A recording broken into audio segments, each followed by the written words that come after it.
énorme croquette.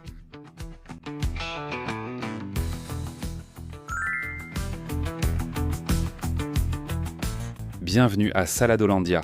Oh là là, ce qu'on va préparer aujourd'hui. Je l'avoue, j'adore les croquettes. Mais tu sais ce que je n'aime pas, Nara ? C'est de rester là pendant une demi-heure à remuer la béchamel. Et surtout devoir attendre des heures que la pâte durcisse à nouveau. Alors aujourd'hui, je vous apporte un vrai miracle. Des croquettes qui se préparent avec à peine 2 ingrédients. Parfaites pour les flemmards professionnels comme moi. Elles sont infaillibles, elles ne restent pas liquides et ne s'effritent pas. Et elles réussissent toujours, et sans longue attente. Et en fait, il te suffit seulement de pommes de terre et de ce que tu veux pour la garniture. Dans mon cas, du thon. Et tu peux ajouter de l'eau ou du lait pour adoucir le mélange. La première chose à faire, c'est d'éplucher les pommes de terre. J'utilise 3 pommes de terre moyennes. Mais tu peux en faire plus ou moins selon si tu veux préparer plus ou moins de croquettes. Comme tu peux le voir, une fois épluchés, on les coupe en dés plus ou moins petits. Parce que plus ils sont petits, plus vite ils cuiront. Et c'est vrai, on va faire cuire ces pommes de terre pour qu'elles deviennent tendres. Et comment on fait ça ? Très facile. Dans une casserole avec de l'eau bien chaude. On ajoute du sel selon le goût. Mets-en généreusement, comme ça la pomme de terre a meilleur goût. Une fois que l'eau est bien chaude, on ajoute les pommes de terre. Et en 10 minutes à peine. Elles seront prêtes. Mais il n'y a pas de temps de cuisson exact. Alors, comment sait-on si elles sont prêtes ? Très simple. Il suffit d'en prendre une avec une cuillère et de la piquer avec une fourchette. Si elles se cassent, les pommes de terre sont à point. Ensuite, il suffit de retirer l'eau et les mettre dans un grand récipient. À l'aide d'un de ces petits appareils pour écraser, pour faire des purées, ou simplement avec une fourchette, tu vas les écraser jusqu'à obtenir une texture pâteuse. À ce moment-là, tu devras ajouter un tout petit peu de liquide petit à petit. Tu peux utiliser de l'eau ou, encore mieux, un peu de lait. Mais rappelle-toi, très peu, juste assez pour que ça lie. Parce qu'après, on va devoir manipuler ça avec les mains. Donc juste un peu pour que la pomme de terre se défasse et ne reste pas granuleuse. Si tu veux manger des croquettes ce soir, reste ici car cette vidéo va changer ta vie. Reste jusqu'à la fin, je vais te donner une astuce pour qu'elles soient toujours extra croustillantes. Que tu utilises dans une poêle ou une casserole avec de l'huile pour les faire frire, ou que tu veuilles les faire dans une friteuse à air.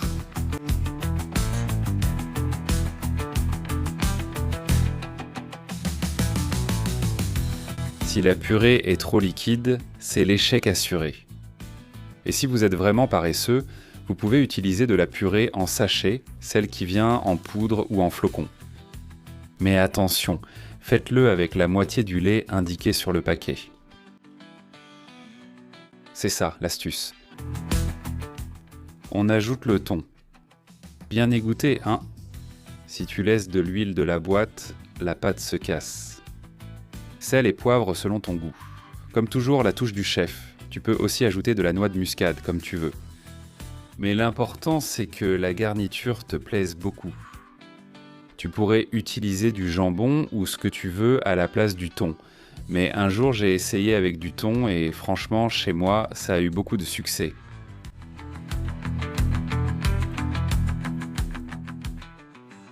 Regarde bien, ce n'est pas une purée normale.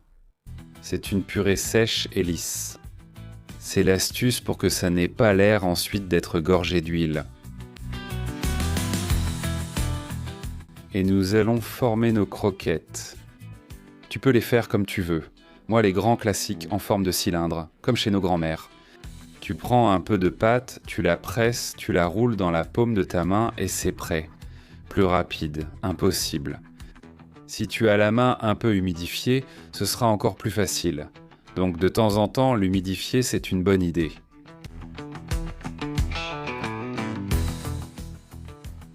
Encore plus simple. Et le meilleur dans tout ça, c'est qu'il n'y a pas besoin d'attendre, ni de mettre au réfrigérateur, ni rien. On les prépare comme ça, directement. La forme, je te laisse le choix. Moi je vais faire de grosses croquettes comme celles de grand-mère, à l'ancienne. Mais tu pourrais faire des petites boulettes, des carrés, ce que tu préfères.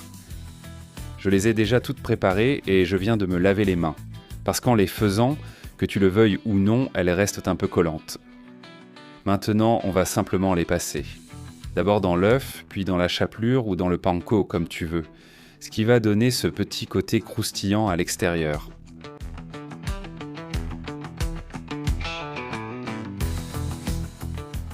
Comme tu vois, pour les panères, je bats un œuf. C'est dans cet œuf que je vais tremper chacune des croquettes. Mais attention, toujours une par une. Et avec une fourchette que je vais garder uniquement ici. Je ne la passe pas dans le récipient suivant pour éviter que ça ne forme une pâte. Donc on retire, on place dans celui de la chapelure ou du panko. C'est une sorte de chapelure un peu plus croustillante, comme des flocons. Et voilà, tu peux utiliser du panko, de la chapelure ou ce que tu veux. Mais donne-lui un côté croustillant à l'extérieur pour qu'elles aient le goût et la texture typiques d'une croquette. Regarde comme ça a l'air bon. Et maintenant, le grand dilemme moderne. Friteuse à air ou friture traditionnelle ? Avis personnel, si tu as une friteuse à air, utilise-la. En plus, c'est plus sain. Si tu veux une touche classique, alors tu les fais frire. Et aujourd'hui, je vais les faire frire pour que tu vois les vrais. Mais si tu veux les préparer à la friteuse à air, je vais te donner une petite astuce. Place-les dans la grille. Ensuite, avec un spray d'huile, tu en mets un peu dessus pour qu'elles soient bien dorées. Et si tu n'as pas de spray, utilise un pinceau. Tu trempes le pinceau dans un peu d'huile. Et tu badigeonnes légèrement la surface. Juste un petit peu. Juste assez pour qu'ils aient ce croustillant spécial à l'extérieur.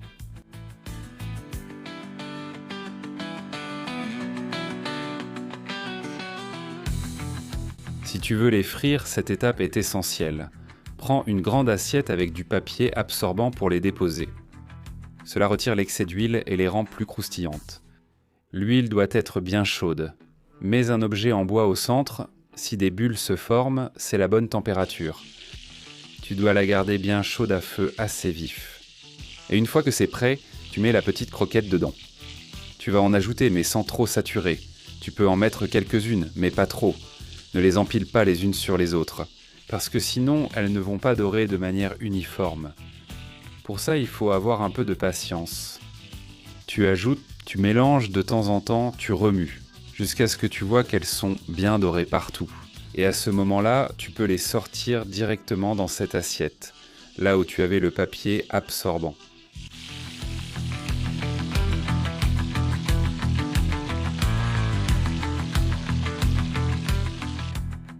Dis-moi, vous êtes plutôt croquettes bien rondes, façon boule, de celles qui se défont en bouche quand on les mord, ou plutôt allongées, comme on a toujours fait ?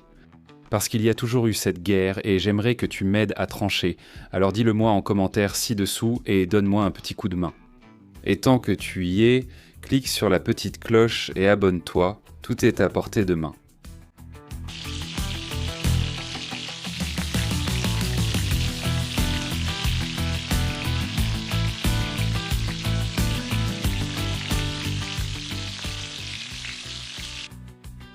Moment de vérité, hein ? Ne me dis pas que ce ne sont pas de vraies grosses croquettes.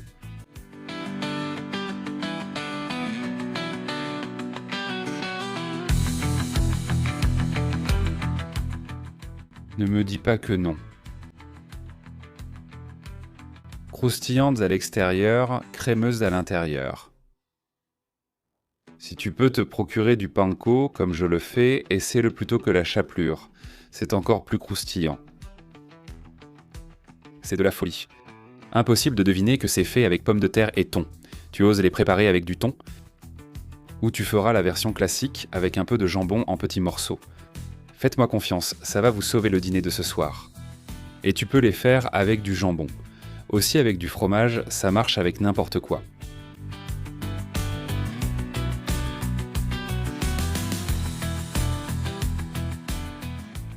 Et vous le savez déjà, mangez, prenez soin de vous, soyez heureux et on se retrouve dans la prochaine vidéo. Ouh.